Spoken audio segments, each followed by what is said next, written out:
दर्शक बंधु समस्त को मोर चैनल को स्वागत। आज आपण मानक गोटे भल विषय कहबी। मु गोटे एमती जगार आसी गोटे नुआ जगह बहुत खुशी लगुच। आठारे जड़े बुढ़ा बापा को देखिली से बाड़ी धरिकी बाड़ी धरिकी छिड़ा उठती इे आमे गोटे मैरेज प्रोग्राम रे आसी मैरेज क्या कह जाए विवाह क्या कह जाए मैरेज केते प्रकार अच्छी से विषय मुझे आपण मान कहूँ। आउ यंग बयस केमती लगुच विवाहित लोकर केमती लगुच आवाह को परित्याग लोकर केमती लगुच आ विधवा लोकर माने स्त्री मरी जाए केमती लगुच से विषय कह हेले ये जगार गोटे आसीचु सुंदर जगह पछाड़ देखु केते मोर सांगसाथी लोक मैंने अच्छा आवाह क्या कह जाए विवाह हूँ व्यभिचार दोषरु रक्षा पाइबापी व्यभिचार बोल जानी ना गोटे यौन संपर्क खराब यौन संपर्क जार सांगे तार सांगे मिसवाटा को मना करा ईश्वर विवाह गोटे पवित्र बंधन आ व्यभिचार दोषरु व्यभिचार कार्यरु मुक्त होगापी ईश्वर गोटे विवाह निर्बंध कर तेणु पृथ्वी रे विभिन्न प्रकार जाति लोक अच्छा समस्ते 18 वर्ष पर 20 वर्ष एवं गवर्नमेंट रूल कर 25 वर्षर पिला 21 वर्षर झील बहुत 25 वर्षर पुओ 21 वर्षर झील बहुत हो पार किंतु आगे थिला 18 वर्षर झील थिला किंतु एबे गवर्नमेंट रूल करिछि ना 25 वर्षर पिला आउ 21 वर्ष ऊर्ध्वर झील बाहा हो पार विवाह स्वामी स्त्री को बंधन रखे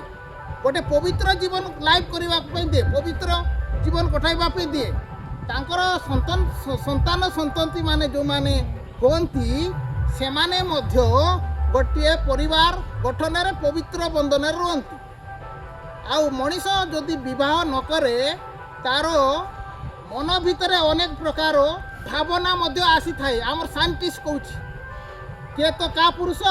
किए तो कामा पुरुष एमती अच्छी तेणु विवाह को व्यभिचार को कंट्रोल करने ईश्वर कौन कले ना अपना प्रतिमूर्ति रे गोटे स्त्री निर्माण कले आउ ताकू दान कले आउ एबे देखंतु पृथ्वी रे सर्व प्रकार जातिर लोक अच्छा विवाह मध्य अलग अलग ढंगी रे हुए कार तो गिरजा रे हुए कार तो मंदिर रे हुए कार तो बिल्कुल भी हुए नहीं लव मैरिज करती हाँ लव मैरिज करती एमती हुए जे मु विवाह है मोर कथा मुई कहूँ आगे केमती लगुला एवं केमती लगुच पुओ झील है भी केमती लगुच तेणु आमर सामने रे गोटे यंग पिला अच्छा मुझे पचारूँ विवाह केमती लगुच बाबू आउ तुम मैरिज पर्सन की विवाहित लोक की हाँ हेले तुम केटा पुओ झील मोर गोटे झील अच्छा गोटे झील हेले आगे विवाह नथिबा सेतबेल केमती लगुला बेबिचार भी मने आसुला अन्य चिंताधारा भी आसुला हाँ एबे गोटे पवित्र चिंतन आउ हाँ ठीक अच्छे आज्ञा ठीक कहले मनीष जदि विवाह करि न थांता हेले ई पृथ्वी रे लोक कुआडू आसथांते पृथ्वी रे विवाह करने द्वारा मनीषर ना संतान संतति जात होती आ पृथ्वी को वंश वृद्धि कर स्त्री जदि विवाह कर न था पुरुष जदि विवाह कर न था बोले सीटा असुंदर देखी था से ईश्वर कौन कले ना पुरुष को गोटे स्त्री देले आउ से माने बंधन हेबे कौन बंधन हेबे विवाह रे बंधन हेबे आउ से माने बिना कारण रे स्त्री को पुरुष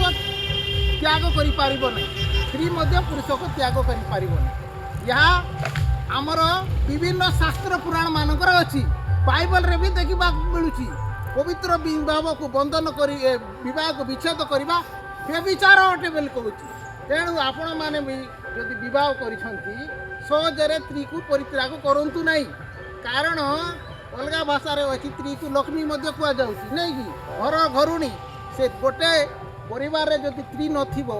हेले से परिवार रे खाना के बनाइबो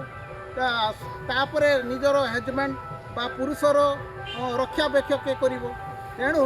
समाज को गोटे सुसज्जित करबा पई सुंदर देखिबा पई विवाह निर्बोध करा हेछि आगरू ईश्वर करि अछंती तेणु प्रत्येक पुरुषर गोटे स्त्री थाउ कौन पाई ना व्यभिचार दोषर रक्षा पाइबा पई आउ प्रत्येक स्त्री गोटे स्वामी थाउ कौन पाई ना व्यभिचार दोषर रक्षा पाइबा पई तेणु विवाह को नहीं कि ईश्वर कौन करी अछंती पवित्र करी अछंती जो माने भी विवाह करी नांती से माने पवित्रता जीवन यापन करंतु बाइबल रे लिखा जाइछि आ अलगा पुराण रे मध्य थिबो पुर लागुछि जे नहीं अलगा पुराण रो मध्य थिबो पुर लागुछि या ज्ञानी मानकर मत अटे ज्ञानी मानकर मत अटे तेणु पवित्र विवाह समस्तंकर आदरणीय हेउ बोली करी मु गोटे बाइबल रो वाक्य रे पढ़ी अछि समस्तंकर आदरणीय हेउ पवित्र विवाह समस्त विवाह करंतु आ व्यभिचार दोषरु मुक्त रुहंतु व्यभिचार गोटे एमिति जिनिस जा नरक को नहीं थाए बोली करी बाइबल रे लिखा जाइछि व्यभिचार पुनी आज्ञा गोटे एमिति जिनिस जा धीरे धीरे धीरे धीरे जा नरक को नहीं थाए आउ गोटे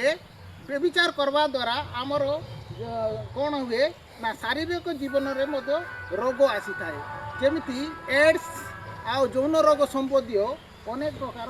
रोग आसी थाए जा फल रे लोक माने यौन संबंधी रोग रे संक्रामित हेई शरीरर